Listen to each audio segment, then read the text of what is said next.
Hello दोस्तों, तो हम लोग वर्तमान में कॉमन पेपर की यूनिट नंबर 10 के अंतर्गत evolution of higher learning and research in post independence period discuss कर रहे हैं और उसी कड़ी में हम लोग रेगुलेटरी बॉडी या नियामक संस्थाओं को पढ़ रहे हैं। जैसा कि जो evolution of higher learning and research in post independence period है, इसको हम लोगों ने 3 क्लासेस में डिवाइड करके पढ़ रहे हैं। पहला पार्ट था पॉलिसीज, कमिटीज एंड कमीशंस का, दूसरा पार्ट है रेगुलेटरी बॉडीज का और तीसरा पार्ट होगा एग्रीडेशन बॉडीज का यानी प्रत्यायन जो है वो संस्थाओं का। तो अभी हम लोग नियामक संस्थाओं के बारे में पढ़ रहे हैं और लास्ट क्लास पर हम लोगों ने central board of secondary education को डिस्कस किया था, यानी केंद्रीय माध्यमिक शिक्षा बोर्ड को। और वो क्या है, भारत में स्कूल एजुकेशन का एक इंटरनेशनल लेवल का बोर्ड है। उसी कड़ी में आज हम लोग दोस्तों 2 टर्म डिस्कस करने वाले हैं जिसका नाम है आईसीएसई एंड आईएससी। जब हम सीबीएसई बोर्ड का नाम लेते हैं तो उसी में आजकल एक बहुत पॉपुलर नाम भी हम लोगों के सामने आता है, आईसीएसई बोर्ड या आईएससी बोर्ड। अब ये आईसीएसई या आईएससी ये है क्या ये बोर्ड है जैसे सीबीएसई या क्या ये संस्थाएं हैं, ये है एक्चुअल में क्या? बड़ा कंफ्यूजन होता है और 99% लोगों से अगर आप ये पूछेंगे कि आईसीएसई क्या है यानी Indian certificate of school education क्या है, तो वो कहेंगे कि ये सीबीएसई की तरह ही भारत का एक स्कूल बोर्ड है। या आईएससी कहेंगे तो वो दोनों को अलग बता देंगे, यानी आईसीएसई और आईएससी बोर्ड क्या है, यानी UP board, CBSE board, ICSE board and ISC board यानी इंडियन स्कूल सर्टिफिकेट, ये सब चीज वो अलग अलग बताएं। लेकिन गाइस ये बहुत बड़ा एक मिसकॉन्सेप्शन है, एक मिस इंफॉर्मेशन है हमारे पास और उसको आज हम लोग करेक्ट करेंगे। तो आज की क्लास हम लोग स्टार्ट करते हैं और ये समझने की कोशिश करते हैं कि आईसीएसई और आईएससी एक्चुअल में है क्या और इनका सीबीएसई से क्या कोई संबंध है या नहीं है। तो पहली चीज दोस्तों इस बात को आप समझ लीजिए कि सीबीएसई यानी सेकेंडरी बोर्ड ऑफ सेकेंडरी या central board of secondary education की तरह आईसीएसई कोई स्कूल बोर्ड नहीं है,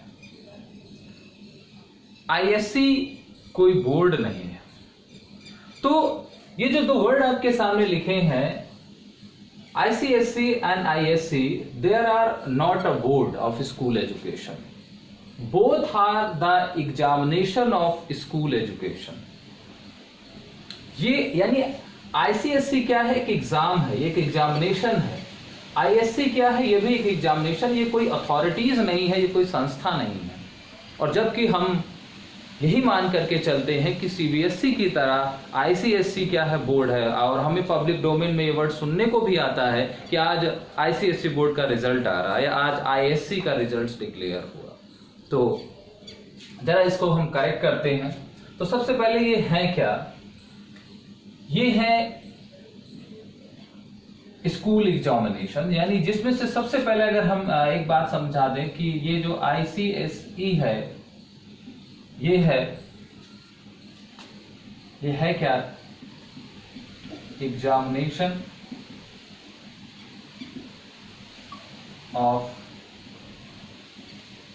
क्लास 10, यानी जो 10वीं का एग्जाम होता है उसको हम आईसीएससी बोलते हैं। और दूसरा जो वर्ड लिखा है आईएससी, ये क्या है, ये है एग्जामिनेशन ऑफ क्लास 12। तो जो 10वीं का एग्जाम होता है उसे हम आईसीएससी कहते हैं और जो 12वीं का एग्जाम होता है उसे आईएससी बोलते हैं। यानी ये है the Indian certificate of school secondary education and ये है इंडियन स्कूल सर्टिफिकेट। अब ये जो 2 एग्जाम है, पहली चीज तो यानी ये दोनों संस्थाएं नहीं है, ये दोनों क्या है, एग्जाम है क्रमशः 10वीं और 12वीं के। तो सबसे पहली चीज अगर हमको इनके बारे में बताना हो तो ये हम क्या कहेंगे, हम ये कहेंगे कि these are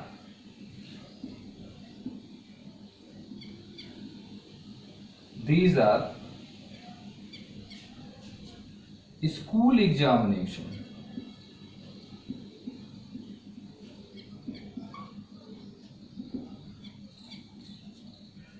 conducting by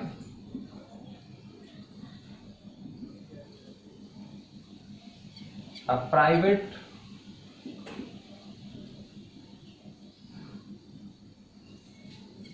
school, a private board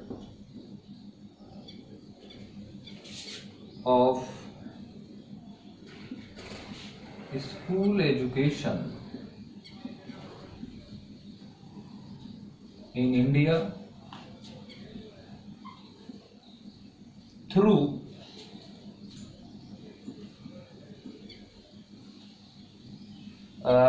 a private board of school education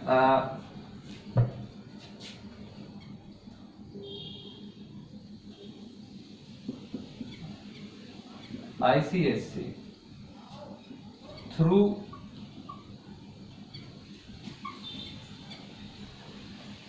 according to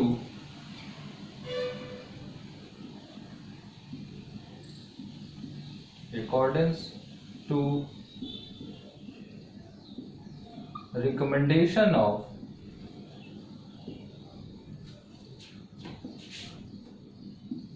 NPE 1986 in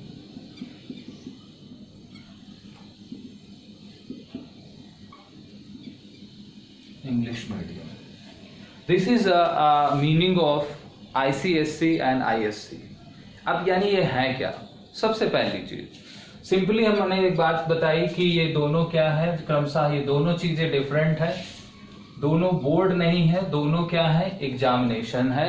और जो ICSC है वो क्रमशः 10वीं का एग्जाम होता है और ISC जो है वो क्रमशः 12वीं का एग्जाम। अब ये दोनों यानी ICSC और ISC है क्या? These are the school examination. ये क्या है? एक विद्यालयी परीक्षाएं हैं। ये विद्यालयी परीक्षाएं किसके द्वारा आयोजित कंडक्ट की जाती? Conducting by a private board of school education CISCE। यानी ये दोनों जो एग्जाम है उसको कंडक्ट कौन कराता है? कंडक्ट कराता है CISCE, अर्थात इसको हम कहेंगे काउंसिल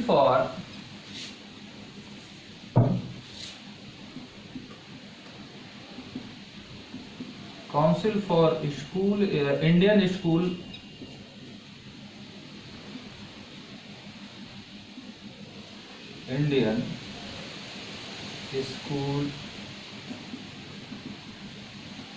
सर्टिफिकेट एग्जामिनेशन। अर्थात ये है हमारी संस्था, यानी ये है हमारा क्या? Private school education board. तो रजिस्टर्ड है बट ये प्राइवेट है, प्राइवेट स्कूल बोर्ड है या प्राइवेट स्कूल एजुकेशन का बोर्ड है। तो ICSC और ISC क्या है? एक स्कूल एग्जामिनेशन है क्रमशः 10वीं और 12वीं की, और जो कंडक्ट कराए जाते हैं council for Indian school certificate examination के द्वारा, इस संस्था के द्वारा यानी CISCE के द्वारा जो है ये एक प्राइवेट स्कूल बोर्ड है और इसके द्वारा आयोजित किया जाता है according to recommendation of NP 1986 in English medium. तो अर्थात ये अंग्रेजी माध्यम में विद्यालयी शिक्षा संचालित करने वाला एक क्या है? बोर्ड है। जैसे यूपी बोर्ड है वो हिंदी मीडियम इंग्लिश मीडियम दोनों में जो है विद्यालयी शिक्षा को संचालित करता है। CBSE है वो हिंदी मीडियम और अंग्रेजी मीडियम दोनों में विद्यालयी शिक्षा को राष्ट्रीय स्तर पर संचालित करता है। ठीक इसी तरीके से जो हमारा CISCE है ये इंग्लिश मीडियम में विद्यालय शिक्षा को संचालित करने वाली एक प्राइवेट जो है वो रजिस्टर्ड सोसाइटी है, एक प्राइवेट रजिस्टर्ड ऑर्गेनाइजेशन है फॉर द स्कूल एजुकेशन। और ये जो परीक्षाएं संचालित करता है ये राष्ट्रीय शिक्षा नीति 1986 की सिफारिशों के अनुरूप जो है वो शिक्षा संचालित करता है। तो अगर हमसे कोई व्यक्ति पूछे कि आईएससी क्या है, तो आज से हम बताएंगे कि आईएससी एक परीक्षा है 12वीं की। आईएससी क्या है, परीक्षा है। और हमसे पूछे आईसीएससी क्या है, तब भी हम बोलेंगे एक परीक्षा है।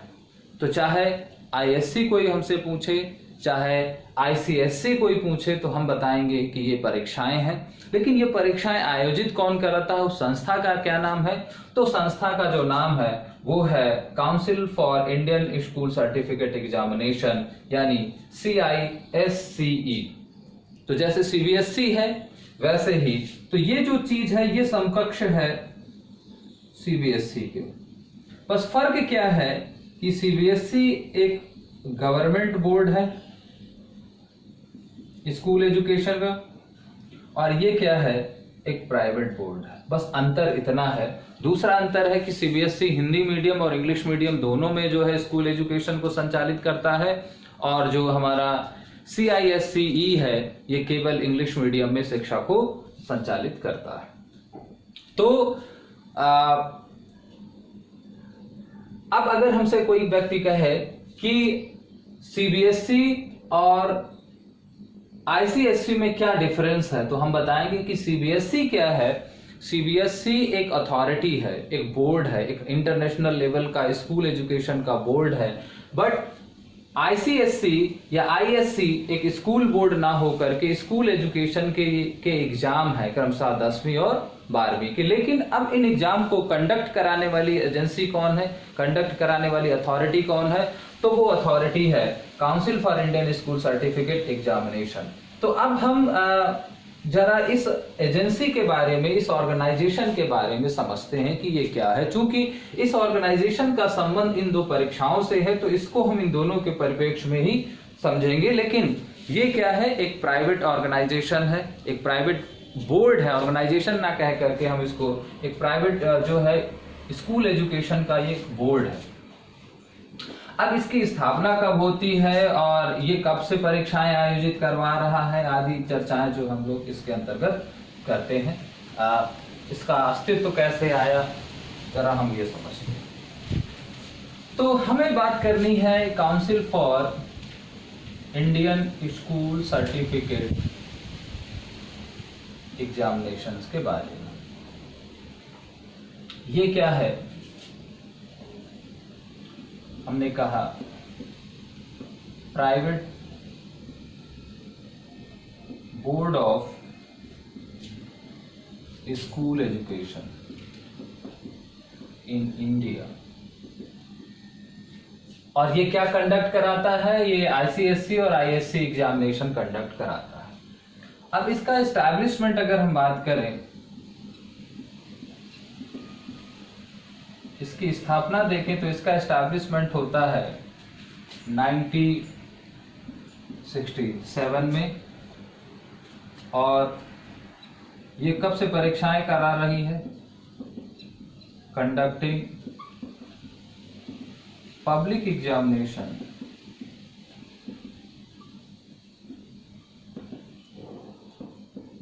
(1973)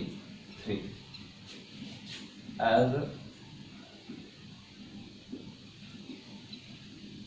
रजिस्टर्ड सोसाइटी।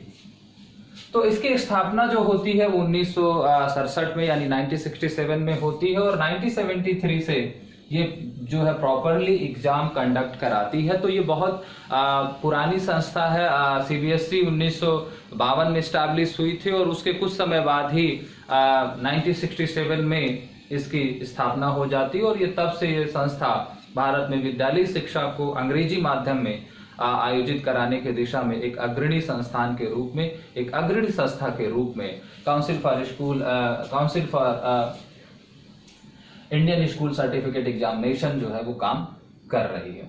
द शब्द भी आप लगा सकते हैं, the Indian certificate of secondary school, the Indian school certificates, लेकिन चूंकि इसके साथ जो एब्रीवेशंस है उसके साथ प्रॉपरली हमने नाम इसलिए लिखा है, तो द आप इस्तेमाल कर सकते हैं। कहीं कहीं पर आपको द शब्द जो है इनके पहले लगा मिल सकता है।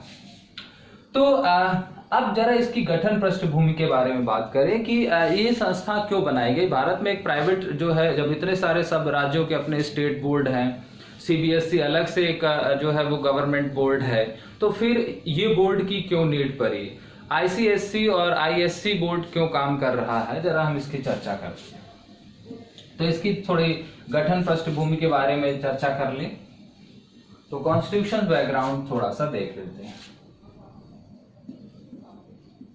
Constitution background,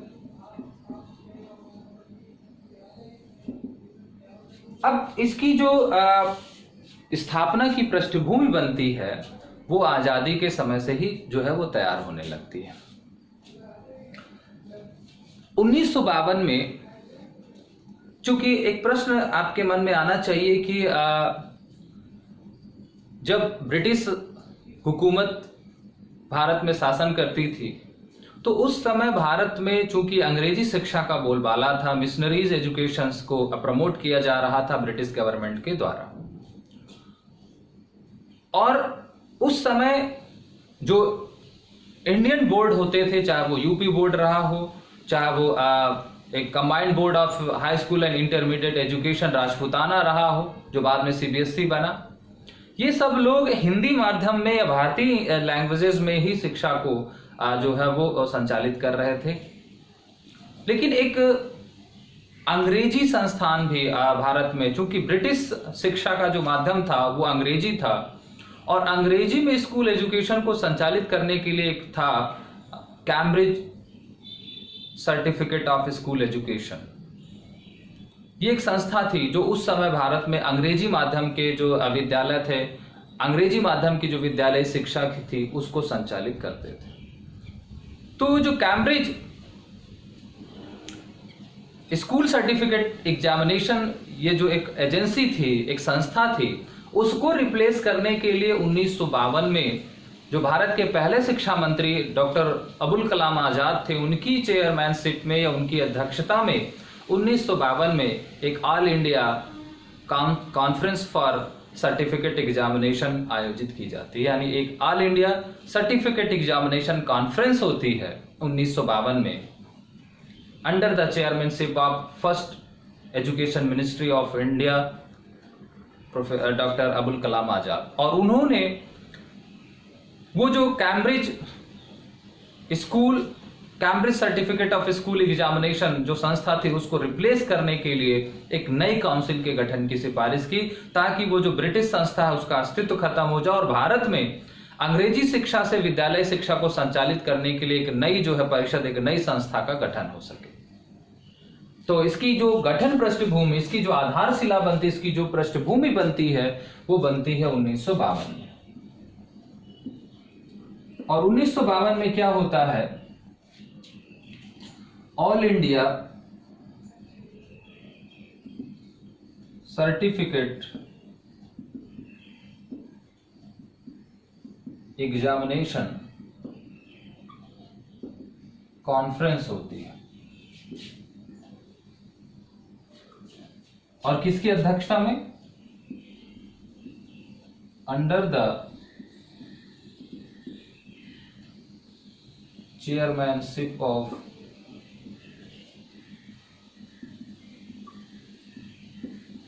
Abul Kalam Azad. और ये होती किस लिए है, to replace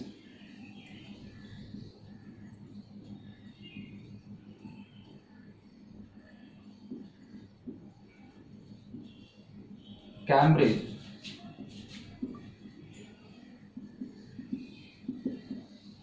certificate school examination. तो ये जो संस्था थी, इसको हटाने के लिए एक all India school certificate examination conference होती है, एक सम्मेलन होता है अबुल कलाम आजाद की अध्यक्षता में, और उसमें वो जो इंग्लिश माध्यम से विद्यालय शिक्षा ब्रिटिश संस्था, चूंकि ये क्या थी, ये एक ब्रिटिश ऑर्गेनाइजेशन था। ये क्या था? ये एक ब्रिटिश ऑर्गेनाइजेशन था। किसका? इंग्लिश मीडियम की स्कूल एजुकेशन का। तो इसको हटाने के लिए, इसको रिप्लेस करने के लिए एक कॉन्फ्रेंस होती है, और वहीं पर एक नई परिषद, एक नई संस्था के गठन का जो है प्रस्ताव आता है इंग्लिश मीडियम से स्कूल एजुकेशन को रेगुलेट करने के लिए। और उसी कड़ी में 1956 में जो है सेटअप ए काउंसिल,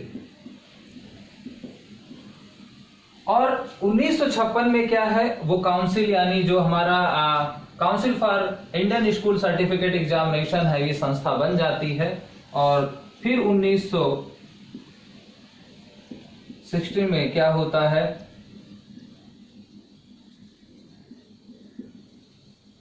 रजिस्टर्ड एज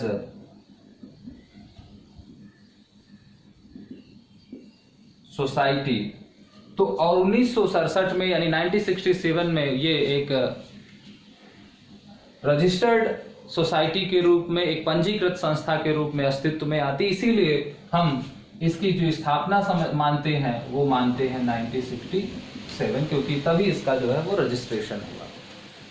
तो council for Indian school certificate examination क्या है, यानी Cambridge certificate of school examination को रिप्लेस करने वाली संस्था है भारत में, जो विद्यालयी शिक्षा को अंग्रेजी माध्यम से संचालित करती है अंडर द रिकमेंडेशन ऑफ वर्तमान में under the recommendation of NP 1986।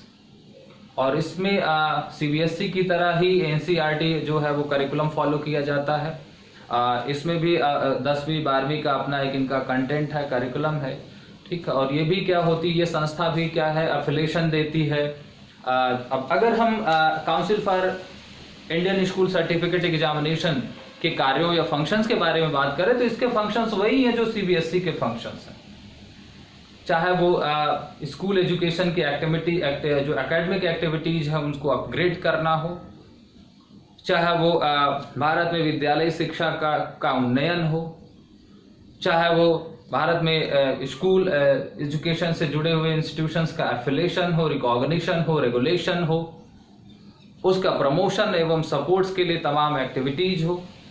तो तमाम वही कार्य हैं जो CBSE के हैं। तो ध्यान रखें कि central board of secondary education और council for Indian school certificate examination में डिफरेंस क्या है, कि ये दोनों ही सिमिलरिटी क्या है। पहली चीज तो दोनों में सिमिलरिटी जान ली। सिमिलरिटी है कि दोनों ही विद्यालयी शिक्षा से जुड़े हुए एक इंडिपेंडेंट ऑटोनॉमस बोर्ड है, दोनों ही स्टैट्यूटरी बॉडी हैं, दोनों ही संवैधानिक संस्थाएं हैं, कानूनी संस्थाएं हैं। असमानता क्या है? CBSE एक गवर्नमेंट बोर्ड है, सरकार के द्वारा मान्यता प्राप्त है, सरकारी बोर्ड है, जबकि council for Indian school certificate and examination यानी CISCE एक प्राइवेट बोर्ड है स्कूल एजुकेशन का, रजिस्टर्ड है लेकिन प्राइवेट है। CBSE हिंदी और अंग्रेजी दोनों माध्यम में स्कूल एजुकेशन को संचालित करता है। Council for Indian school certificate and examination केवल इंग्लिश मीडियम में जो है वो शिक्षा को, विद्यालय शिक्षा को संचालित करता है। ये 2 एग्जाम कंडक्ट कराता है, एक ICSE एग्जाम कंडक्ट कराता है जो 10वीं का एग्जाम होता है, और एक ISC एग्जाम जो है कंडक्ट कराता है जो 12वीं का है, जबकि CBSE एक ही एग्जाम कंडक्ट कराती है। तो ये कुछ की डिफरेंसेस हैं CBSE और ICSE के बीच, जिनको लेकर के कई बार जो है वो क्वेश्चंस पूछे जाते हैं और तब हम उनके जवाब क्लियर नहीं कर पाते। तो गाइस चलिए अब एक दूसरी संस्था की ओर चलते हैं और एक भारत में शिक्षा से जुड़ी हुई एक महत्वपूर्ण नियामक संस्था की चर्चा करते हैं। और उस संस्था का जो संबंध है वो आज के वर्तमान परिप्रेक्ष्य जो बहुत अधिक है, और वो संस्था का नाम है MCI, यानी हम एक नवी संस्था के बारे में डिस्कस करते हैं यहाँ पर, और इसका नाम है MCI, अर्थात medical council of India. Medical council of India अर्थात इसको हम कह सकते हैं भारतीय चिकित्सा परिषद। तो जरा अब जानते हैं, समझते हैं कि भैया MCI क्या है, यानी मेडिकल काउंसिल ऑफ इंडिया क्या है, और इसका इंडियन एजुकेशन सिस्टम में क्या कंट्रीब्यूशन है, क्या रोल है। तो सबसे पहले यही जान लें कि MCI है क्या और काम क्या करती है, ये बात है। तो जब भी हमसे पूछा जाए व्हाट इज MCI, तो हम क्या कहेंगे? हम कहेंगे apex statutory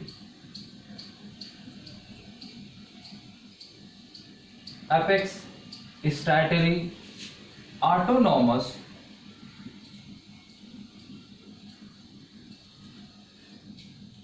body of medical education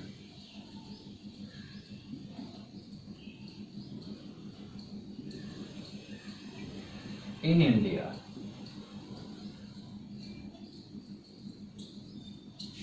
ये तो क्या है? एक apex statutory autonomous body of medical education in India till existence of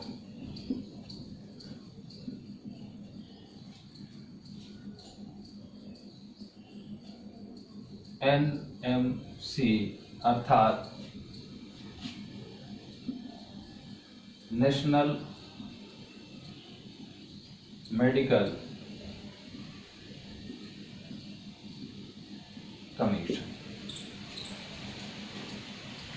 ये जब तक आप जोड़ेंगे नहीं तब तक इसका कंप्लीट मीनिंग आप नहीं समझ पाएंगे। तो MCI है क्या? मेडिकल काउंसिल ऑफ इंडिया एक अपेक्स स्टैटरी और ऑटोनॉमस बॉडी है मेडिकल एजुकेशन की इंडिया में till the existence of NMC, यानी राष्ट्रीय चिकित्सा कमीशन या राष्ट्रीय चिकित्सा आयोग के अस्तित्व तक या उसके उत्पन्न होने तक।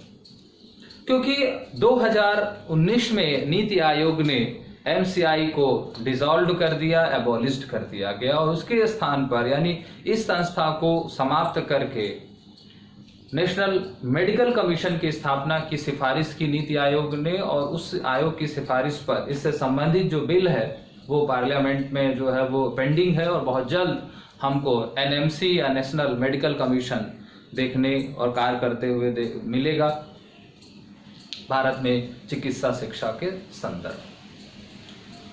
तो अब चूंकि अभी भी ये काम कर रही है और अभी कोरोना काल में इसका काफी रोल है, दो संस्थाएं बहुत ज्यादा जो है वो चर्चा में है संस्थाएं, एक ICMR Indian council of medical research और एक MCI। तो ICMR की चर्चा आगे हम लोग करेंगे। अभी चूंकि हम रेगुलेटरी बॉडीज की चर्चा कर रहे हैं तो ये रेगुलेशंस का काम करते हैं, इसलिए हम MCI की चर्चा पहले कर रहे हैं। तो थोड़ा सा ये है क्या, ये तो आप समझ चुके, सर्वोच्च संस्था है, संवैधानिक संस्था है, एक स्वायत्त संस्था है, किसकी? चिकित्सा शिक्षा को लेकर के। जिस तरीके से स्पेशल एजुकेशन के लिए RCI हम लोगों ने पढ़ा, जिस तरह से हम डिस्टेंस एजुकेशन के लिए हमने डिस्टेंस एजुकेशन ब्यूरो पढ़ा, जिस तरह से हम लोगों ने टेक्निकल एजुकेशन के लिए all India council of technical education को पढ़ा, उसी तरीके से मेडिकल एजुकेशन के लिए जो सबसे एक्सट्रीम बॉडी है, जो अपेक्स बॉडी है, जो सर्वोच्च संस्था है, वो है भारतीय चिकित्सा परिषद। तो अब जरा इसके कुछ महत्वपूर्ण जो है बिंदु देख लें। तो सबसे पहले इसका एस्टैब्लिशमेंट देख लें। तो इसकी स्थापना जो होती है वो होती है 1934 में बाय MCI एक्ट 1933, यानी 1933 में एक medical council of India act बनता है संसद में, उस एक्ट के फलस्वरूप 1934 में ये संस्था जो है वो अस्तित्व में आती है। दूसरी बात, इस ये एबोलिश यानी डिसॉल्व कब हो गई, डिसॉल्व या इसको हम एबोलिश्ड कह सकते हैं, यानी ये समाप्त कब हुई, ये समाप्त हुई 2019 में बाई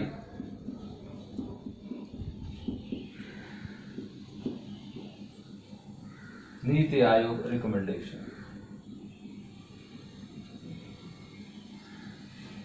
नीति आयोग की सिफारिश पर इस संस्था की जो पेरेंटल बॉडी है, अभिभावक संस्था है, वो क्या है, वो है ministry of health and family welfare, ministry of health and family welfare, यानी स्वास्थ्य एवं परिवार कल्याण मंत्रालय। तो ये संस्था 1934 में अस्तित्व में आती है, 1934 में संस्था की स्थापना होती है, 2019 में यह संस्था समाप्त कर दी जाती है, क्योंकि नीति आयोग ने इस संस्था को समाप्त करके नेशनल मेडिकल कमीशन की जो है वो स्थापना की सुझाव दिया, उसकी एक सिफारिश की, और उस सिफारिश में बहुत जो है आगे तक काम हो चुका और केवल एक औपचारिक घोषणा रहना जो है वो होना बाकी है। बाकी नेशनल मेडिकल कमीशन का जो पूरा ड्राफ्ट है वो ऑलमोस्ट प्रिपेयर है। तो एमसीआई को रिप्लेस्ड किया, यानी MCI replaced by the NMC in 2019। ये बात आप ध्यान रखें कि एमसीआई को क्या किया, NMC replaced MCI in 2019 by the recommendation of NITI Aayog. इस बात को ध्यान में रखना है। और इसकी जो पेरेंटल बॉडी है वो है परिवार स्वास्थ्य एवं परिवार कल्याण मंत्रालय, यानी मिनिस्ट्री ऑफ हेल्थ एंड जो है फैमिली वेलफेयर। और इसकी जो स्थापना होती है वो स्थापना होती है 1934 में। तो भारत में चिकित्सा शिक्षा को लेकर के ये भी काफी प्राचीन और बहुत पुरानी संस्था है। अब जरा हम इसके कार्यों के बारे में चर्चा कर लें कि जो मेडिकल एजुकेशन है वो मेडिकल एजुकेशन चूंकि भारत में 2 स्तरों पर संचालित होती है, एक यूजी लेवल पर यूजी मेडिकल एजुकेशन होती है और एक पीजी मेडिकल एजुकेशन होती है। और यहाँ भारत के अंदर दोनों ही एजुकेशंस के लिए जो संस्थाएं हैं वो अलग अलग हैं, इस बात को ध्यान में रखना है। तो अगर हम इसके फंक्शंस के बारे में बात करें तो फंक्शंस के बारे में सबसे पहला अगर हम बात करें तो वो है पहला frame and maintain standard and norm standards and norms of UG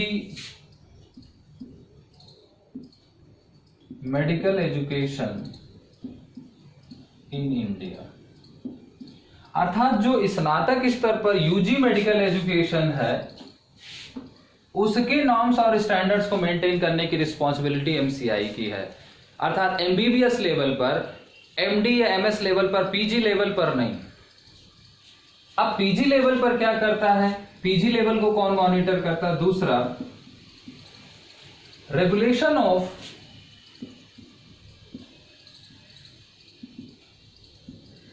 PG medical education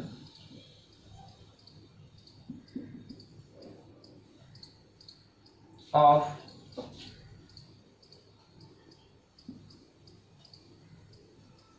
affiliated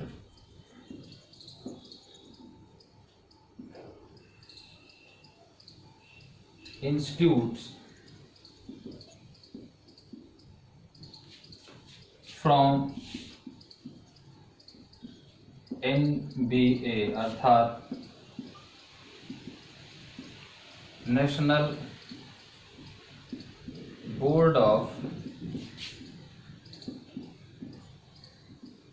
examination. तो एमसीआई तो यूजी लेवल पर तो इसका होल एंड सोल रोल है, लेकिन पीजी लेवल पर, पीजी जो मेडिकल एजुकेशन उस पर केवल रेगुलेशन करती है। और रेगुलेशंस कहां पर? जो संस्थान एफिलेटेड इंस्टीट्यूट्स फ्रॉम एनबीए यानी जो नेशनल बोर्ड ऑफ एग्जामिनेशन से संबद्ध होते हैं। इसका मतलब यह है कि पीजी लेवल पर जो चिकित्सा शिक्षा है या जो मेडिकल एजुकेशन है उसको एफिलिएट करने का जो काम है वो एमसीआई के पास नहीं है। इसका मतलब यूजी मेडिकल कॉलेजेस जो होते हैं उनका एफिलिएशन एमसीआई करती है, लेकिन जो पीजी मेडिकल कॉलेजेस हैं उनकी जो रेगुलेटरी बॉडीज है, जो ऑटोनॉमस बॉडी है, वो है नेशनल बोर्ड ऑफ एग्जामिनेशन। इसका मतलब है कि हमें दो संस्थाएं यहां पर समझनी है। एक तो हमें समझना है एनबीए को, नेशनल बोर्ड ऑफ एनबीई को, सॉरी यहां पर एनबीई को, क्योंकि एनबीए का मतलब होगा नेशनल बोर्ड ऑफ एक्रेडिटेशन और जो एआईसीटीसी में हम लोगों ने पढ़ा है। यहां पर हमें एनबीई को समझना है और एमसीआई को समझना है। तो दोनों चीजों को समझने की कोशिश करिए जरा। एमसीआई क्या है? चूंकि सिमिलरिटी क्या है एमसीआई और एनबीई में, दोनों ही भारत में मेडिकल एजुकेशन की अपेक्स बॉडीज हैं, सर्वोच्च संस्थाएं हैं। लेकिन एमसीआई का जो संबंध है वो संबंध है यूजी मेडिकल एजुकेशन से, और जो एनबीई यानी नेशनल बोर्ड ऑफ एग्जामिनेशन का जो संबंध है वो है पीजी मेडिकल एजुकेशन से। इसका मतलब ये हुआ कि भारत में जो स्नातक स्तर या under graduate medical education institutions हैं उनका जो एफिलिएशन करेगी वो एमसीआई करेगी, लेकिन जो पीजी लेवल के पोस्ट ग्रेजुएट लेवल के मेडिकल इंस्टीट्यूशंस हैं उनका जो एफिलिएशन है वो एनबीए करेगा, एनबीई करेगा। लेकिन उसमें रोल जो उनका रेगुलेशन, यानी जो पीजी मेडिकल एजुकेशन के इंस्टीट्यूट्स होंगे उनका रेगुलेशन जो है वो एमसीआई हर जगह है, लेकिन जो पीजी मेडिकल एजुकेशन इंस्टीट्यूट्स होंगे उनका जो एफिलिएशन होगा वो नेशनल बोर्ड ऑफ एग्जामिनेशन से भी होगा। अब यहां पर अगर हम बात करें कि जैसे एमसीआई की स्थापना तो हो गई थी 1934 में, अगर हम इसकी बात करें तो ये 1934 में स्टैब्लिश हो चुकी थी। तो फिर नेशनल बोर्ड ऑफ एग्जामिनेशन क्या है, जरा इसके बारे में भी हम समझ लें तो ज्यादा बेहतर होगा। तो थोड़ा सा आगे के इसके फंक्शंस को समझने के लिए हम थोड़ा सा एनबीई को या नेशनल बोर्ड ऑफ एग्जामिनेशंस को समझ लें जरा, तो बेहतरी यहां पर हो जाएगी। तो एनबीई क्या है? एनबी है यानी national board of examination. Confuse नहीं होंगे, एनबीए भी इसी तरह की एक संस्था है जो all India council of technical education से जुड़ी थी और जो टेक्निकल इंस्टीट्यूट्स का क्या करती थी, असेसमेंट करती थी या उनकी ग्रेडिंग करती है। इसकी जो स्थापना होती है, एस्टैब्लिशमेंट है, वो होता है 1975 में। और ये संस्था है क्या? Statutory autonomous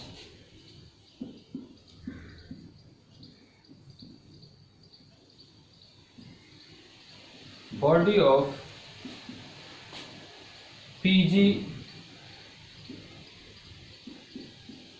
medical education in India. और maintain standards and examination system of PG medical education।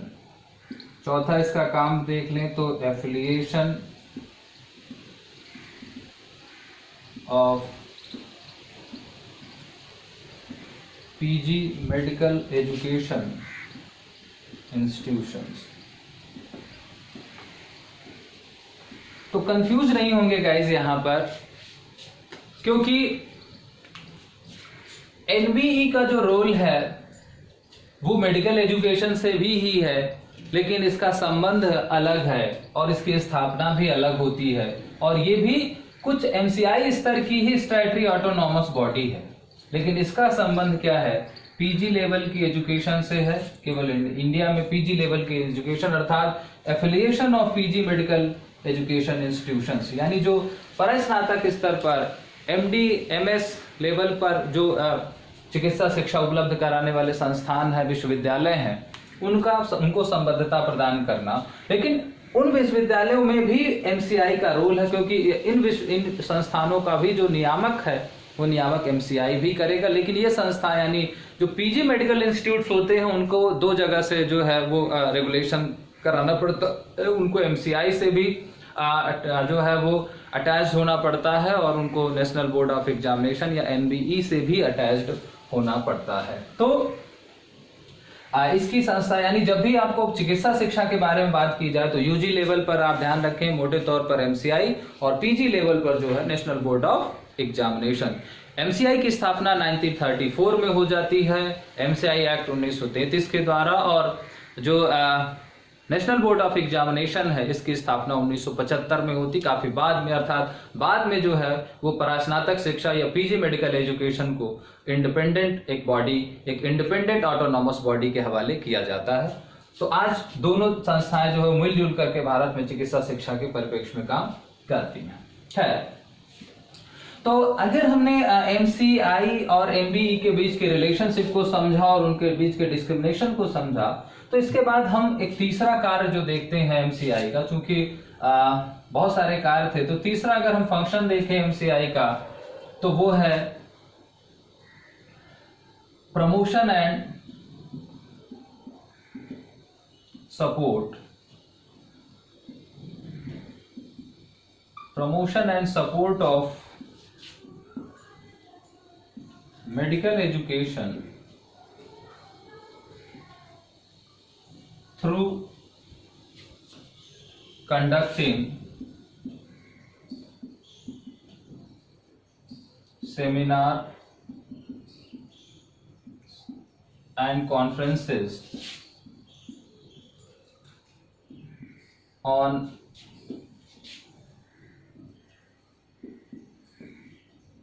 medical topic and publish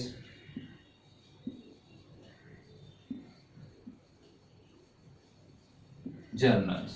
तो एमसीआई क्या करती है, भारत में मेडिकल एजुकेशन को प्रमोट करने के लिए, सपोर्ट करने के लिए तमाम तरह के सेमिनार और कॉन्फ्रेंसेस आयोजित कराती है मेडिकल टॉपिक्स पर, या चिकित्सीय जो टॉपिक होते हैं, शीर्षक होते हैं। जैसे अगर हम आज कहें तो आज कोविड के बारे में तमाम जो है वो जागरूकता जो है वो सम्मेलन और संगोष्ठियों का आयोजन किया जा रहा है, और तमाम जर्नल्स भी जो है वो मेडिकल एजुकेशन के बारे में जो कंटेम्प्रेरी रिसर्चेज होती हैं वर्ल्ड लेवल पर और इंडिया लेवल पर, उन रिसर्चेज को भी ये पब्लिश करता है।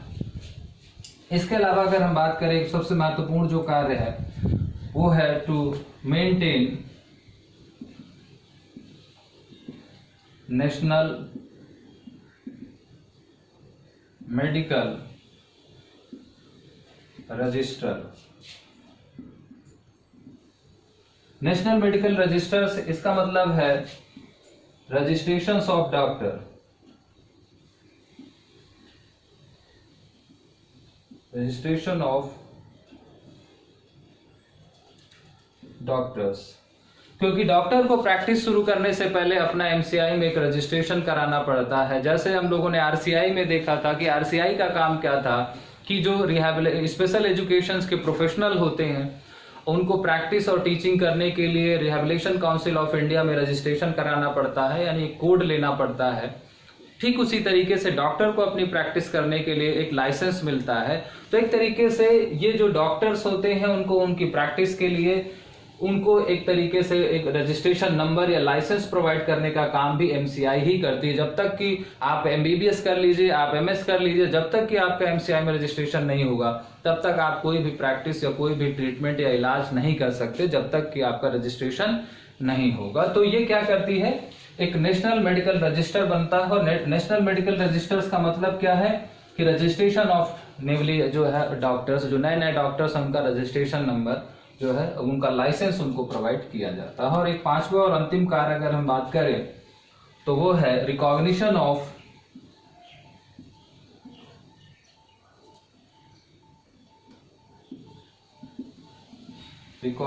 ऑफ फॉरेन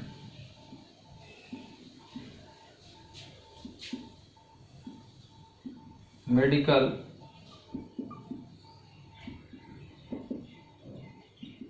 क्वालिफिकेशन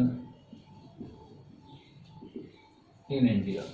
अर्थात अगर आपने कोई विदेश से चिकित्सा शिक्षा ग्रहण की है या कोई विदेश से आपने मेडिकल एजुकेशन ली है, तो उसको रिकॉग्नाइज करना, उसको मान्यता प्रदान करना भी जो है, क्योंकि बिना, अगर आपने विदेश से पढ़ाई, डॉक्टरी की पढ़ाई करके आए और भारत में आप प्रैक्टिस करना चाहते हैं, तो जब तक कि आप एमसीआई उस डिग्री को अप्रूव्ड नहीं कर देगा, तब तक वो डिग्री भारत में वैध या वैलिड नहीं मानी जाएगी। तो जितनी भी विदेशी संस्थाएं या विदेशों से चिकित्सा शिक्षा ग्रहण करके या जो विदेशों से संबंधित चिकित्सा शिक्षा होती है, उसको मान्यता या उसको वैलिड करार देना, उसको वैलिड है या इनवैलिड है, उसको मान्यता प्रदान करने का काम भी एमसीआई ही करती है। तो एक तरीके से भारत में चिकित्सा संस्थानों को मान्यता देना, उनकी जो है उनकी गुणवत्ता की जांच करना, जैसे एमसीआई केवल एफिलिएशन नहीं देती बल्कि मॉनिटरिंग भी करती है, विजिट भी करती है, इंस्पेक्शन भी करती है,